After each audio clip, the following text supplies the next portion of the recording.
99% des gens ne sont pas prêts à faire ce qu'il faut pour réaliser leurs rêves. C'est une réalité brute mais incontournable.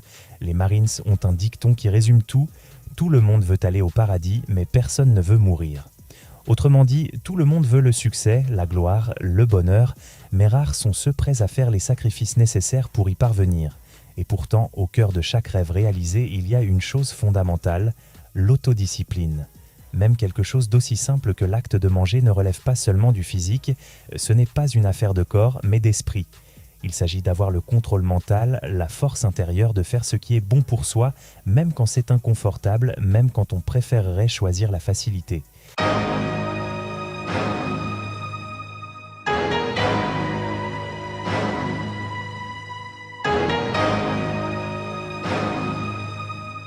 Chaque jour, nous faisons des choix.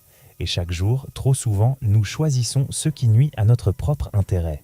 Alors que le monde peut déjà être rude, injuste, agressif, pourquoi s'ajouter à cette adversité? Pourquoi s'auto-saboter en plus de tout ce que le monde nous impose? Il est temps de comprendre une chose essentielle, le mot discipline n'est pas synonyme de punition. Ce n'est pas une contrainte, ce n'est pas une prison. La vraie discipline, c'est la forme la plus noble de respect de soi. C'est le choix conscient de renoncer au plaisir immédiat, non pas par rigidité, mais pour construire une vie dont on pourra être fier. C'est dire non à la tentation aujourd'hui pour pouvoir dire oui à son destin demain.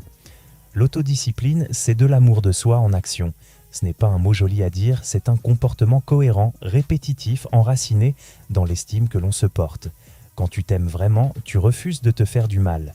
Tu refuses de prendre des décisions impulsives qui t'éloignent de la personne que tu veux devenir. Aimer, c'est aussi se parler avec franchise. Écoute, je sais que toi et cette fille avez une belle complicité, je sais que ça clique, mais c'est la cousine de ta copine, et je t'aime trop pour te laisser ruiner tout ça. Je sais que cette pizza a l'air délicieuse, mais je sais aussi comment tu te sentiras après, et je t'aime trop pour te laisser saboter tes progrès pour 5 minutes de plaisir. Tu veux sortir samedi soir, t'éclater avec tes potes, mais tu as un examen lundi et si tu échoues, tu seras déçu de toi-même. Alors non, je ne te laisserai pas faire ce choix, je t'aime trop pour ça. C'est ça, l'amour-propre. Ce n'est pas s'offrir du confort en permanence, c'est se protéger des décisions qui vont à l'encontre de nos valeurs, de nos objectifs, de notre dignité. Tu veux être heureux? Tu veux une vie stable, puissante, alignée? Alors commence par t'aimer assez pour te discipliner, parce que le vrai bonheur, celui qui dure, celui qui construit, passe par la maîtrise de soi. Et trop souvent, notre estime de nous-mêmes est déformée par le regard des autres. On regarde autour, on écoute leurs jugements, leurs critiques, leurs louanges, et on finit par croire que notre valeur dépend d'eux. Mais ce n'est pas de l'estime de soi, c'est une projection. La véritable estime de soi, c'est ce que tu ressens profondément à propos de qui tu es, quand personne ne te regarde. Et laisser les autres déterminer ton image, c'est comme se regarder dans un miroir brisé, puis vouloir changer son visage pour paraître bien dans ce reflet faussé. Tu vaux plus qu'un miroir fissuré. Et surtout, souviens-toi de ceci, ce n'est pas toujours ta faute si quelque chose s'est brisé dans ta vie, mais c'est toujours ta responsabilité de le réparer. Ce n'est pas la faute de celui qui a eu un père alcoolique et violent, mais c'est à lui de trouver le chemin de la guérison, d'en faire une force, de bâtir une vie au-delà de ce passé. Ce n'est pas ta faute si quelqu'un t'a trahi, si une personne t'a abandonné, si une relation s'est effondrée. Mais c'est ta mission de transformer cette douleur, de la dépasser et de créer une vie digne de toi. La faute appartient au passé. La responsabilité t'appartient maintenant. On aimerait que ceux qui nous ont fait du mal soient punis, qu'ils portent le fardeau, mais pendant ce temps, notre propre bonheur est en jeu, et il ne peut être entre les mains de personne d'autre. Ta vie, ton cœur, ton avenir, c'est à toi que revient le pouvoir d'en faire quelque chose de grand. Tant que tu pointes du doigt, tu restes figé, tu t'enfermes dans le rôle de la victime et tu t'empêches d'avancer. Sors de ce rôle, reprends le contrôle, choisis la discipline, choisis l'amour de toi. Tu ne peux pas changer ton passé, mais tu peux devenir le gardien de ton avenir.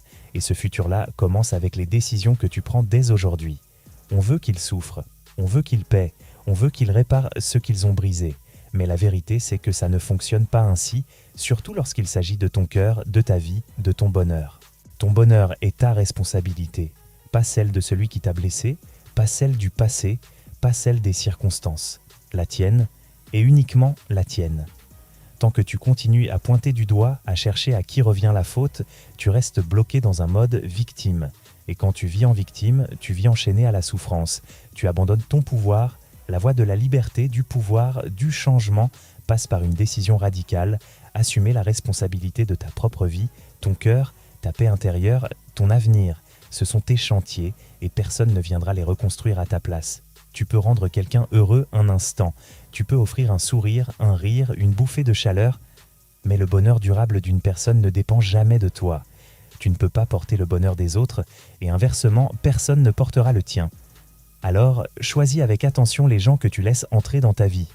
La condition de base pour qu'une personne mérite ton temps, c'est qu'elle t'inspire, qu'elle t'élève, qu'elle alimente ta flamme. Prends ton téléphone, regarde tes 5 derniers messages. Est-ce que ces personnes nourrissent ton feu ou est-ce qu'elles l'étouffent? Pose ton téléphone, regarde autour de toi. Les gens qui t'entourent jettent-ils des bûches sur ton feu ou y urinent-ils sans même s'en rendre compte? Ta vie a de la valeur, ton temps est précieux, ton entourage est soit ton carburant, soit ton poison, à toi de choisir. Moi, je veux que ma vie ait un sens, je veux que mon travail compte, je veux que ma famille soit fière. Et si tu ne rends pas la vie des autres meilleure, tu perds ton temps. Il y a une idée que beaucoup n'ont toujours pas comprise, la différence entre le talent et la compétence. Le talent, c'est ce qu'on reçoit à la naissance, mais la compétence, elle, se forge.